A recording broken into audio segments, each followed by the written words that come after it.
CM Jagan YSR వారసుడిగా కంటే ప్రధాని మోదీ వారసుడిగానే ఉన్నారని పీసీసీ అధ్యక్షురాలు షర్మిల ఆరోపించారు. వైకాపా నేతలవే ఊసరవెల్లి రాజకీయాలని ఆమె మండిపడ్డారు.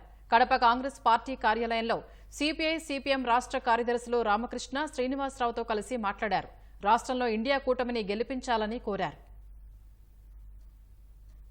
5 సంవత్సరాలకు గాను జగన్మోహన్ రెడ్డి గారు దత్తపుత్రుడు అని నిర్మలా సీతారామన్ గారే చెప్పడం జరిగింది. అంటే గత 5 సంవత్సరాలుగా మోడీకి దత్తపుత్రుడిగా జగన్మోహన్ రెడ్డి గారు వ్యవహరించారు. జగన్మోహన్ రెడ్డి గారు రాజశేఖర రెడ్డి గారి వారసుడి కంటే కూడా ఎక్కువ మోడీ వారసుడిగా, మోడీ దత్తపుత్రుడిగానే ఎక్కువ వ్యవహరించారు. వీళ్ళు ఊసరవల్లి. వీళ్ళకి అవసరమైతే అమ్మా తల్లి పాదయాత్ర చెయ్యి అని అడుగుతారు. వీళ్ళకి అవసరం లేకపోతే నువ్వు అసలు రాజశేఖర రెడ్డి బిడ్డవే కాదు అన్నట్టు విజయమ్మను కూడా అవమానిస్తారు. ఏది పడితే అది మాట్లాడతారు. వీళ్ళ మాటలకు ఎవరెక్క పెట్టాల్సింది. అవినాష్ రెడ్డి నా భర్త ల్యాండ్ క్రూజర్ లో వెళ్లి జమ్మల్ మడుగు బీజేపీ లీడర్ ని కలిశాడని ఆరోపణ చేశాడు. అవినాష్ రెడ్డి గారి లాగా మధ్యరాత్రి గొడ్డలి రాజకీయాలు చేయడము మాకు తెలియదు. అనిల్ గారు, మీరు చెప్పే ఈ లీడర్ ని ఆయన ఇంటికి వెళ్లి కలవడం కాదు కదా, కనీసం ఇంకొకరి ఇంట్లో కూడా కలవలేదు. వీళ్ళు రుజువు చేయలేదు.